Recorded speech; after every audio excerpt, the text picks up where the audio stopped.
Government അല്ലെങ്കിൽ companies അവരുടെ എക്സ്പാൻഷന് വേണ്ടിയിട്ട് അല്ലെങ്കിൽ മറ്റേതെങ്കിലും പർപ്പസിന് വേണ്ടിയിട്ട് ഫണ്ട് റേസ് ചെയ്തതിന് വേണ്ടിയിട്ടാണ് mainly bonds and NCDs issue ചെയ്യുന്നത്. രണ്ട് രീതിക്ക് അവർക്ക് ഫണ്ട് റേസ് ചെയ്യാവുന്നതാണ്. ഒന്നുകിൽ ഷെയർസ് IPO-യിലൂടെ ഇഷ്യൂ ചെയ്തിട്ട് അങ്ങനെ ഫണ്ട് റേസ് ചെയ്യാം, അതല്ലെങ്കിൽ ബോൺസ് അല്ലെങ്കിൽ ഡിബഞ്ചേഴ്സ് ഇഷ്യൂ ചെയ്യാവുന്നതാണ്. ഇപ്പോൾ ഏറ്റവും എളുപ്പമായിട്ടുള്ള ഒരു മാർഗ്ഗമാണ് ഈ ബോൺസ് അല്ലെങ്കിൽ NCD ഇഷ്യൂ ചെയ്യാന്നുള്ളത്. കമ്പയറിംഗ് ടു ഷെയർസ് ഇഷ്യൂ ചെയ്യുന്നതിനേക്കാളും കുറച്ചുകൂടെ ബെനിഫിറ്റ് ആയിട്ട് അവർക്ക് ചെയ്യാൻ പറ്റുന്ന ഒരു കാര്യമാണ് ഡിബഞ്ചേഴ്സ് ഇഷ്യൂ ചെയ്യാന്നുള്ളത്. അപ്പം ഗവൺമെന്റ് ഇഷ്യൂ ചെയ്യുന്നതിനെയാണ് നമ്മൾ ബോണ്ട് എന്ന് പറയുന്നത്. അത് റെഗുലേറ്റ് ചെയ്യുന്നത് RBI ആയിരിക്കും. പിന്നെ പ്രൈവറ്റ് കമ്പനീസ് അല്ലെങ്കിൽ കമ്പനീസ് ഇഷ്യൂ ചെയ്യുകയാണെന്നുണ്ടെങ്കിൽ അതിന് ഡിബഞ്ചേഴ്സ് എന്നാണ് പറയുന്നത്. അത് റെഗുലേറ്റ് ചെയ്യുന്ന SEBI ആയിരിക്കും. അപ്പം ഇതാണ് ബേസിക് ആയിട്ടുള്ള ഒരു കാര്യം എന്ന് പറയുന്നത്. പിന്നെ ഇത് നമുക്ക് വാങ്ങിക്കാനായിട്ട് ഒരു ഡിമാറ്റ് അക്കൗണ്ട് കമ്പൽസറി ആണ്.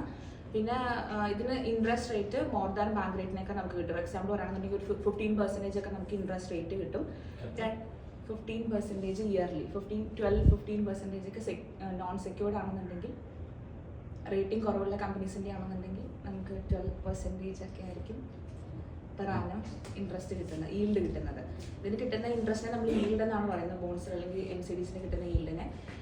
ഇനി NCDs രണ്ട് തരത്തിലുണ്ട്, കൺവേർട്ടബിൾ ഡിബഞ്ചേഴ്സ് രണ്ട് തരത്തിലുണ്ട്, convertible debentures and non convertible debentures. Convertible എന്ന് പറയുന്നത് അതിൻ്റെ മെച്യൂരിറ്റി പീരീഡ് ആകുമ്പോഴത്തേക്കും ഇതൊരു ഫിക്സ്ഡ് മെച്യൂരിറ്റി പീരീഡിലോട്ടാണ് ഇഷ്യൂ ചെയ്യുന്നത്. ലൈക്ക് ഒരു 5 year അല്ലെങ്കിൽ 7 year പീരീഡിലോട്ടാണ് ഇഷ്യൂ ചെയ്യുന്നത്. സോ ഈ മെച്യൂരിറ്റി ആവുന്ന സമയത്ത് നമുക്ക് ഇതിൻ്റെ കമ്പനിയുടെ ഷെയറിലോട്ട് കൺവേർട്ട് ചെയ്യാൻ പറ്റുന്നതന്നെയാണ് നമ്മൾ കൺവേർട്ടബിൾ ഡിബഞ്ചേഴ്സ് എന്ന് പറയുന്നത്. അത് ഇപ്പം അധികം അവർ ഇഷ്യൂ ചെയ്യുന്നില്ല. പിന്നെ രണ്ടാമത്തെ കാറ്റഗറി എന്ന് പറയുന്നത് നോൺ കൺവേർട്ടബിൾ ആണ്. അത് ഷെയർ ക്യാപിറ്റലായിട്ട് മെച്യൂരിറ്റി പീരീഡിൽ കൺവേർട്ട് ചെയ്യാനായിട്ട് പറ്റത്തില്ല, പേ ഔട്ട് ചെയ്യണം. പിന്നെ ഉള്ളത് സെക്യൂർഡ് ആൻഡ് അൺസെക്യൂർഡ് തന്നെയാണ്. ഈ NCDs നമ്മൾ അനന്തര ക്ലാസിഫിക്കേഷൻ പറയുന്നത് സെക്യൂർഡ് NCD, അൺസെക്യൂർഡ് NCD എന്നാണ്. സെക്യൂർഡ് എന്ന് പറയുമ്പോൾ അതിൻ്റെ വാല്യൂവിൻ്റെ നമ്മളൊരു കൊളാട്രലായിട്ട് ഇക്വലാൻറ്റിലായിട്ടുള്ള ഒരു അസെറ്റ് അല്ലെങ്കിൽ ഇൻഷുറൻസ് നമ്മൾ കീപ്പ് ചെയ്യും. സോ അത് കുറച്ചുകൂടെ സെക്യൂർഡ് ആണ്. ഇക്വലാൻ്റ് ആയിട്ട് ഇൻ കേസ് എന്തെങ്കിലും ലിക്വിഡേഷൻ വന്നാലും ഈ സെക്യൂരിറ്റി വെച്ചിട്ടുള്ള അസെറ്റ് വെച്ച് നമുക്കത് പേ ഔട്ട് ചെയ്യാനായിട്ട് പറ്റും. അതിനെയാണ് സെക്യൂർഡ് NCD അല്ലെങ്കിൽ സെക്യൂർഡ് ഡിബഞ്ചർ എന്ന് പറയുന്നത്. അൺസെക്യൂർഡ് ആണെന്നുണ്ടെങ്കിൽ നമ്മളതിന് ഇക്വലൻ്റ് ആയിട്ട് ഒരു അസറ്റ് ഒന്നും കീപ്പ് ചെയ്യത്തില്ല. പിന്നെ ഏറ്റവും ബേസിക് ആയിട്ട് ഒരു NCD വാങ്ങിക്കുന്ന സമയത്ത് നമ്മൾ നോക്കേണ്ടത് അതിൻ്റെ റേറ്റിംഗ് ആണ്. AAA ആണ് ഏറ്റവും ടോപ്പ് മോസ്റ്റ് ആയിട്ടുള്ള റേറ്റിംഗ്. ഇത് ക്രിസിൽ പോലത്തെ ഏജൻസീസ് ആണ് ഈ കമ്പനീസിനെ റേറ്റ് ചെയ്യുന്നത്. സോ AAA ആണെന്നുണ്ടെങ്കിൽ അവിടെ റിസ്ക് കുറവാണ്, പക്ഷേ റിട്ടേണും അതുപോലെ കുറവായിരിക്കും. പെർ ആനം നമുക്കൊരു 8% 7% ഒക്കെ ആയിരിക്കും കിട്ടുന്നത്. പിന്നെ BBB ഒക്കെ ഉണ്ട്, അത് റിസ്ക് കൂടുതലാണ്, റേറ്റിംഗ് കുറവാണ്, പക്ഷേ അവിടെ നമുക്ക് റിട്ടേൺ കൂടുതൽ കിട്ടും. ലൈക്ക് ഞാൻ നേരത്തെ പറഞ്ഞ പോലെ 12% ഒക്കെ നമുക്ക് പെർ ആനം റിട്ടേൺ കിട്ടാം. അപ്പോൾ ഇത്രയാണ് വരുന്നത്. പിന്നെ ടാക്സിൻ്റെ ഒരു അപ്ലിക്കേഷൻ എങ്ങനെയാണെന്ന് വെച്ച് കഴിഞ്ഞാൽ, ഇപ്പം NCDs നമുക്ക് ലോവസ്റ്റ് ഇൻകം സ്ലാബുള്ള ആൾക്കാർക്കാണ് പ്രിഫറബിൾ ആവത്തുള്ളൂ. ബിക്കോസ് ഇപ്പോൾ 30% ഒക്കെ ഇൻകം സ്ലാബിൽ വരുന്ന ഒരാളാണെന്നുണ്ടെങ്കിൽ അവരുടെ ഇതിൽ കിട്ടുന്ന ഈൽഡ് എന്ന് പറയുന്ന ഇൻകത്തോട് ആഡായി നമുക്ക് ഇൻകം ടാക്സ് അടയ്ക്കേണ്ടി വരും. അപ്പം 30% ഇൻകത്തിന് ടാക്സ് അടയ്ക്കുന്ന ഒരാളാണെന്നുണ്ടെങ്കിൽ ഈ കിട്ടുന്ന ഈൽഡിന് പോലും അവർ 30% കൊടുക്കേണ്ടി വരും. സോ ഇത് പ്രിഫറബിൾ എന്ന് പറയുന്നത് lowest income tax സ്ലാബുള്ള ആൾക്കാർക്കാണ്. 0 to 3 lakh വരെയുള്ള ഇൻകത്തിന് നമുക്ക് നിൽ ടാക്സ് ആണ്, ടാക്സ് കൊടുക്കേണ്ടി വരുന്നില്ല. 3 to 6 lakh ആകുമ്പോൾ നമുക്ക് 5% ആണ് അവിടെ ടാക്സ് വരുന്നത്.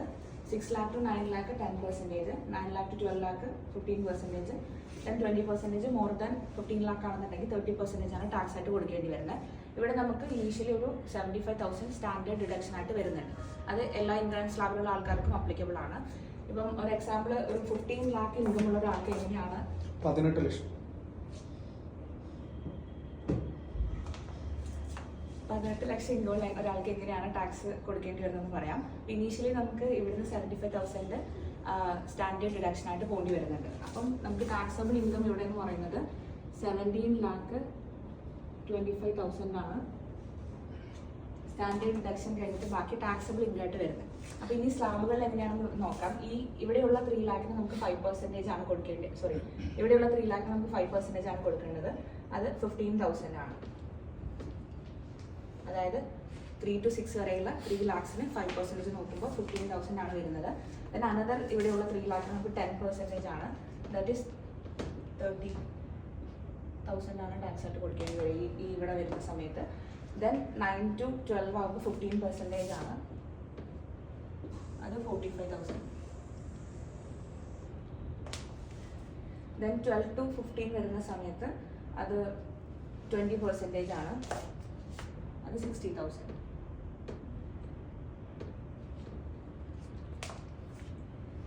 ഈ മോർ ദാൻ 15 എത്രയാണുള്ളത് അതിന് നമുക്ക് 30% ആണ് ടാക്സ് കൊടുക്കേണ്ടി വരുന്നത്. ഇവിടെ 17,25,000 ആണ്. അപ്പോൾ നമുക്ക് ഇവിടെ ബാക്കിയുള്ളത് എന്ന് പറയുന്നത് 2,25,000 ആണ്. ഈ 2,25,000-ന്റെ 30% ആണ് നമുക്ക് ടാക്സ് ആയിട്ട് കൊടുക്കേണ്ടി വരുന്നത്.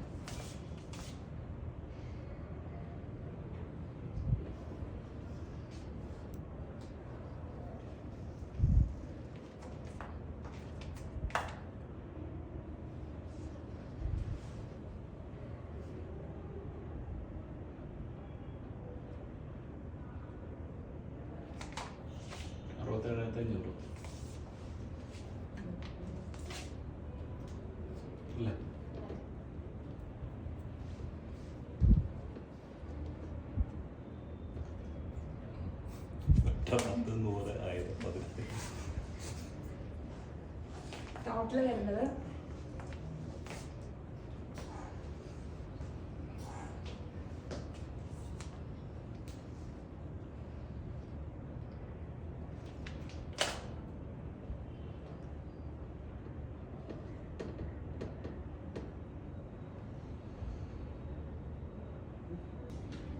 ഓക്കെ. അപ്പം 18 lakh ഇൻകം ഉള്ള ഒരാൾക്ക് സ്റ്റാൻഡേർഡ് ഡിഡക്ഷൻ കഴിഞ്ഞിട്ട് ബാക്കി ടാക്സബിൾ ഇൻകം ഇത്രയാണ്. അതിന് ടാക്സ് ആയിട്ട് കൊടുക്കേണ്ടി വരുന്നതെന്ന് പറഞ്ഞ 2,17,500 ടാക്സ് ആയിട്ട് കൊടുക്കേണ്ടി വരും. ക്ലിയർ ആയിട്ട് വെച്ചിരിക്കും.